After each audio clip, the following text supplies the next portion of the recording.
பொங்கலுக்கு பெருந்தலைகளோட படங்களுக்கு நடுவுல சித்தார்த்தும் வராராம்.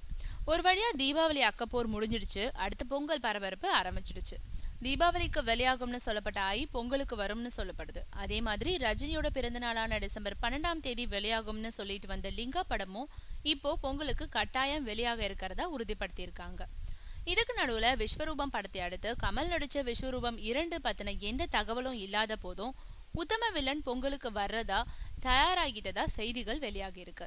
இந்த நேரத்துல சித்தார்த் பிருத்திவிராஜ் நடிச்சிருக்கும் காவிய தலைவன் படத்தையும் பொங்கல் திருநாள்ல திரைக்கு கொண்டு வரும் முயற்சிகள் ஒரு பக்கம் நடந்துகிட்டு இருக்கு. லிங்கா ஆய் உத்தம வில்லன்னு 3 பெருந்தலைகளோட படம் வரும் நேரத்துல சித்தார்த் எல்லாம் தாக்குப்பிடிப்பாரான்ற கேள்விகளும் எழுந்திருக்கும் நிலையில நல்ல கதையில உருவாக இருக்கும் காவிய தலைவனை ரசிகர்கள் கண்டிப்பா ஏத்துப்பாங்கன்ற நம்பிக்கை இருக்கு. அதனால யார் வந்தாலும் கவலை இல்ல, நாங்க பொங்கலுக்கு வர்றது எப்பவோ உறுதி செஞ்சிட்டோம்னு தில்லா பதில் கொடுத்திருக்காங்க காவிய தலைவன் பட யூனிட். ஆனா இப்போதைக்கு தில்லா பேசினாலும் பொங்கல் நெருங்கும் நேரத்துல களத்துல நிப்பாங்களா இல்ல பயந்து ஓடிடுவாங்களான்றத பொறுத்திருந்துதான் பார்க்கணும்.